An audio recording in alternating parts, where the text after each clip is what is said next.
एक बारहसिंघा हिरण ने बताया कि बुढ़ापे में औलाद दुख क्यों देती है। जय श्री राम। प्रिय दर्शकों, स्वागत है आप सभी का संपूर्ण ज्ञान भंडार यूट्यूब चैनल में। प्रिय बंधुओं, कई बार हमें ऐसी घटनाएं देखने को या सुनने को मिल जाती है जो हृदय विदारक होती है।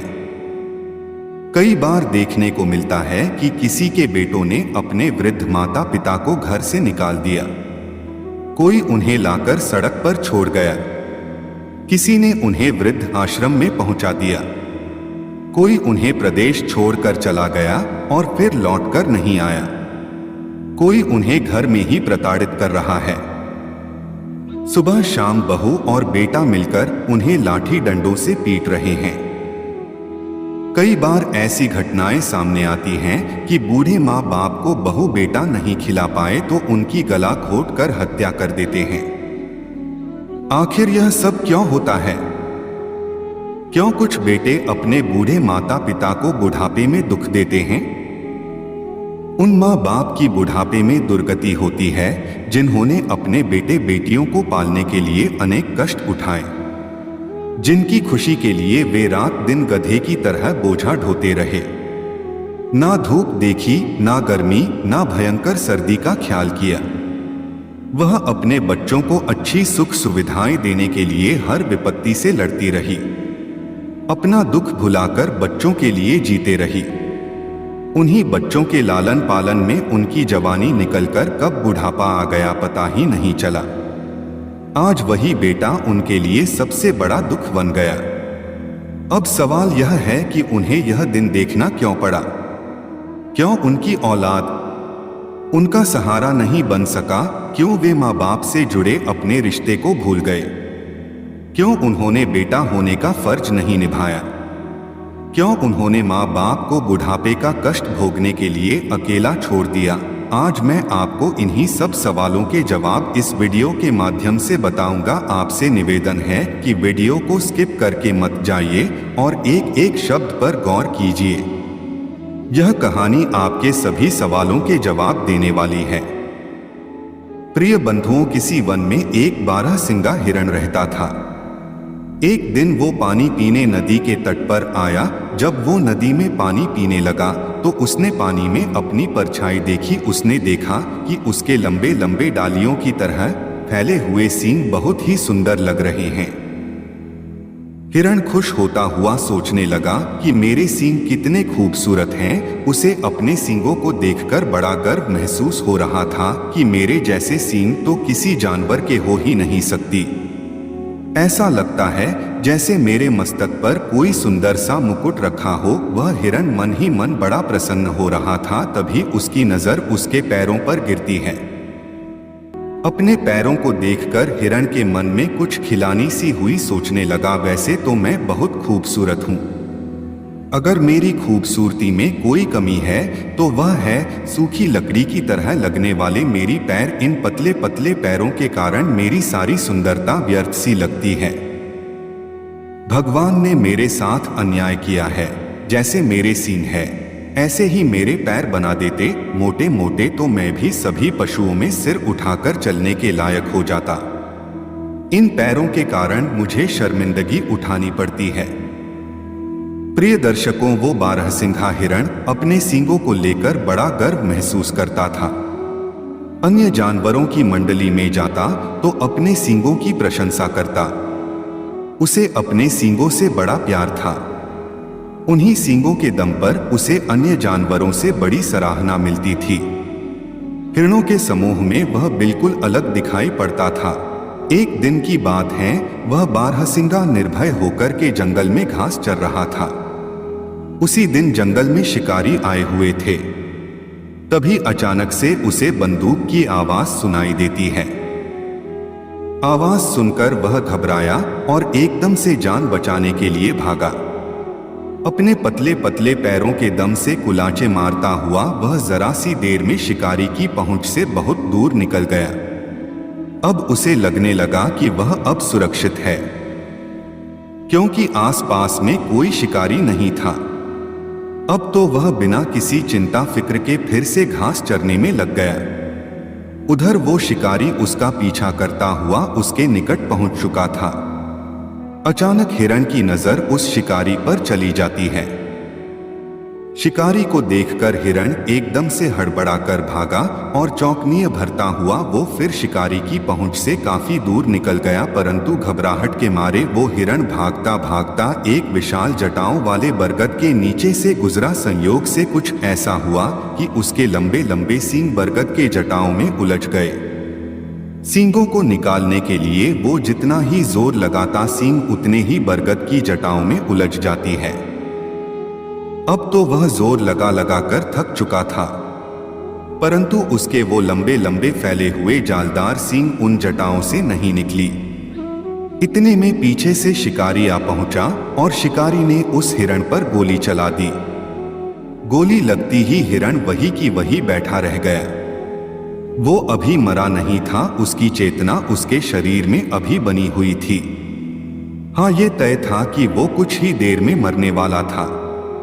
मरते मरते वो ये सोच रहा था कि अरे दुर्भाग्य, जिन पैरों की मैं निंदा करता था उन्होंने तो मुझे दुश्मन के पंजे से निकलने में बहुत मेहनत की और शायद वे मुझे शिकारी से बचा भी लेती, लेकिन जिन सींगों पर मैं गर्व कर रहा था, जिन सींगों पर मैं मोहित था, जिनके कारण मैं गर्व से सीना चौड़ा करके चलता था, वही मेरे प्राणों के दुश्मन बन गए। उन्हीं सींगों ने मुझे इस महाभयानक मृत्यु के मुख में पहुंचा दिया। मेरी भूल थी जो मैं इन सींगों को बहुत प्रेम करता था, इन पर गर्व करता था।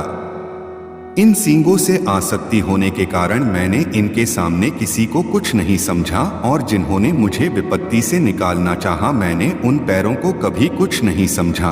प्रिय बंधुओं, कहानी का तात्पर्य यह है कि जो व्यक्ति, जो वस्तु है, जो गुण है, देखने में मोहक होता है, जरूरी नहीं कि वह सदैव उपयोगी ही सिद्ध हो। कई बार जो वस्तु हमें देखने में हीन और तुच्छ लगती है, वही चीज हमारे बहुत काम आ जाती है। दूसरी बात, हमें यह ध्यान रखना चाहिए कि जो चीज हमें सबसे अधिक प्रिय होती है, दुख भी हमें सबसे अधिक उसी से मिलता है। ना कोई किसी को दुख देता है, ना कोई किसी को सुख। अधिकतर दुख और सुख मनुष्य के स्वयं के कर्मों की उपज हैं। हमारे जीवन में आने वाला प्रत्येक दुख और संकट हमारी आसक्तियों के कारण ही आता है।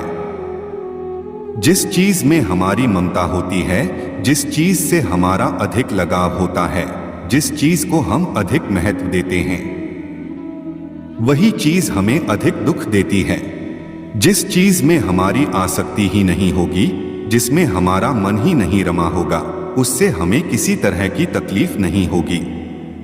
मान लीजिए हमारे किसी प्रिय की मृत्यु हो जाए, कोई प्रिय वस्तु टूट जाए या खो जाए, तो निश्चित रूप से हमें दुख होगा, और यही सेम स्थिति किसी पड़ोसी या गांव वाले के साथ घट जाए तो हमें इतना दुख नहीं होगा, क्योंकि उसकी चीज में उसकी आसक्ति थी, हमारी नहीं।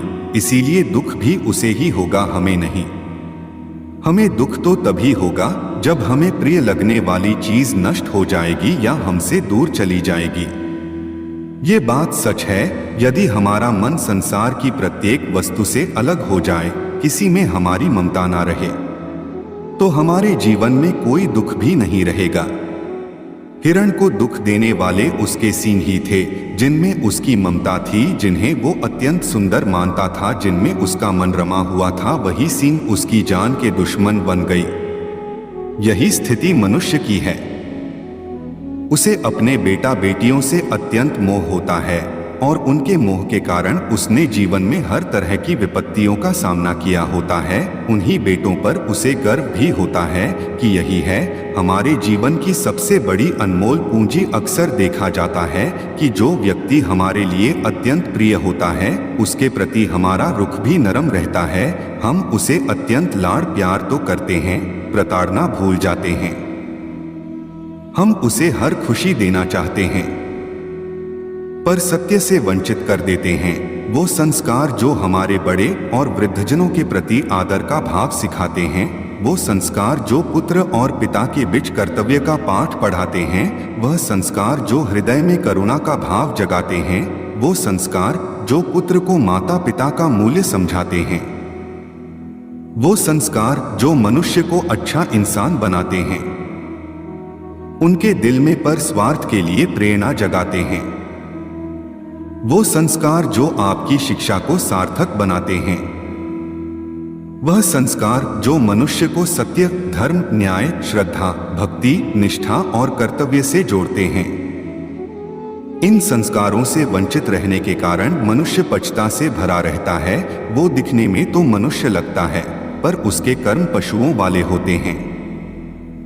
इसलिए ऐसी संतान बुढ़ापे में माता पिता की केयर नहीं करती और नतीजा ये होता है कि माँ बाप वृद्ध होने पर ऐसे बेटों द्वारा त्याग दिए जाते हैं या उन्हें औलाद से दुख प्राप्त होता है। उनसे अधिक मोह होने के कारण हमने उन्हें पूर्ण स्वतंत्रता दी। जो उम्र उन्हें सिखाने पढ़ाने की थी, उस उम्र में उन्हें आज़ादी देकर पशु बना दिया। अब पशु आपके साथ कैसा व्यवहार करेगा, ये आप खुद ही अंदाजा लगा सकते हैं। फिर तो वो हिरण के सींगों की तरह आपको विपत्ति में फंसा ही देगा। फिर कहोगे, अरे तुझसे मैंने कितना प्यार किया था, तेरे लिए क्या नहीं किया, तुझे आंखों पर बिठा कर रखा, पर तू ही मुझे दुख दे रहा है। प्रिय दर्शकों, दुख तो वह देगा ही, क्योंकि तुमने उसे अधिक मोह के कारण सिर पर तो बैठाया पर आदर्शों पर नहीं चलाया। लाड़ प्यार में सब कुछ उसे दे दिया, अपने पास कुछ नहीं बचाया। जिस चीज की उसे अधिक आवश्यकता थी वो तो आपने उसे दी ही नहीं। संस्कारों की शिक्षा तो उसे आपने दी ही नहीं। गलती पर उसे ताड़ना तो आपने दी ही नहीं। अब तो वो वही करेगा जो आपने दिया है। प्रिय बंधुओं, औलाद के द्वारा माँ बाप को दुख मिलने का एक तो कारण यही है कि माँ बाप ने अपने अधिक मोह के कारण उसे संस्कारों से वंचित रखा। दूसरा कारण है प्रारब्ध। इस संसार में वही मिलता है जो आपने दिया है। यह संसार कुएं की आवाज है, जैसा बोलोगे वैसा सुनाई देगा। यदि तुमने अपने माँ बाप को दुख दिया होगा तो निश्चित रूप से तुम्हें भी तुम्हारी औलाद से दुख मिलेगा। जैसा हम होते हैं, काटने को भी हमें वही मिलता है। कुछ हमारी संतानें और कुछ हमारे पूर्व जन्म का हिसाब किताब हमसे चुकता करने के लिए पुत्र रूप में पैदा होते हैं और उनके द्वारा हमें अपार दुख मिलता है। तीसरा कारण है स्वयं को पराधीन बना लेना। यदि आप चाहते हैं कि आपका बुढ़ापा कष्ट में ना बीते तो कभी निकम्मा बनकर मत रहना।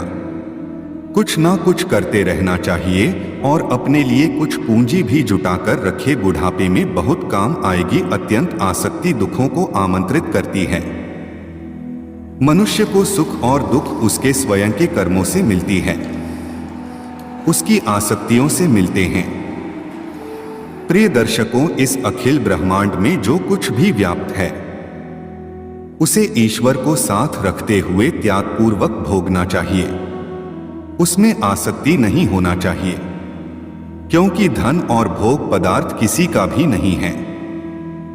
सुख और प्रिय लगने वाली चीजें जब ये दोनों मनुष्य के सामने आती हैं तो जो बुद्धिमान लोग होते हैं वे तो इनके स्वरूप और परिणाम को समझ लेते हैं, और जो मंदबुद्धि होते हैं वे इन प्रिय दिखने वाली चीजों में लिप्त हो जाते हैं।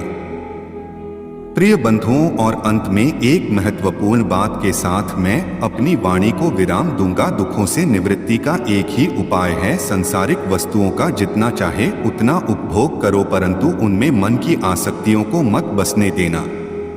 उम्मीद करता हूं ये विचार, यह वीडियो आपको जरूर पसंद आया होगा। मिलते हैं अगली कहानी में एक नए संवाद के साथ। आप सभी दर्शकों का बहुत बहुत धन्यवाद। जय श्री राम।